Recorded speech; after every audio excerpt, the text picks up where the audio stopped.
Hey, what's up, ComSci community? I'm back with day number 15 of my 100 Days of Code Challenge. So I didn't work in Team Treehouse at all today, but what I did do was worked on my cousin's website for his salon, and I think I made a lot of really good progress that I feel really happy about. The first thing that I did was I got rid of that really ugly logo and I remade it based on a logo that he had done a while back, but he didn't have a transparent version of his logo, so I basically just remade it really quickly and I think it looks really good, especially with the new layout design. And this brings me to the next thing that I did.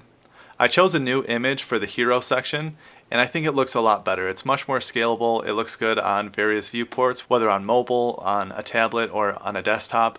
So I changed that, and then I made it the full viewport size, so it doesn't just take up about half of the viewport with the header and the navigation on top of it. Instead, it takes up the entire viewport, and the navigation and the logo sit just right on top of it. Also, I kept the gradient, but I did change it around a little bit. I changed it from a radial to a linear gradient, and I made it so that the image is a little bit darker on bottom, and toward the top of the image it gets much lighter, and this really makes the logo pop a lot more because it's a black logo.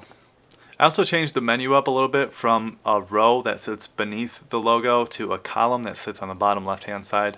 I changed the font from Times New Roman to Open Sans, and I gave the section headers a little bit of color and a little bit of shadow. So now I feel really comfortable with the hero section. I like it a lot. I might do some minor changes in the future, but for now I'm going to move on to the contact and the review section.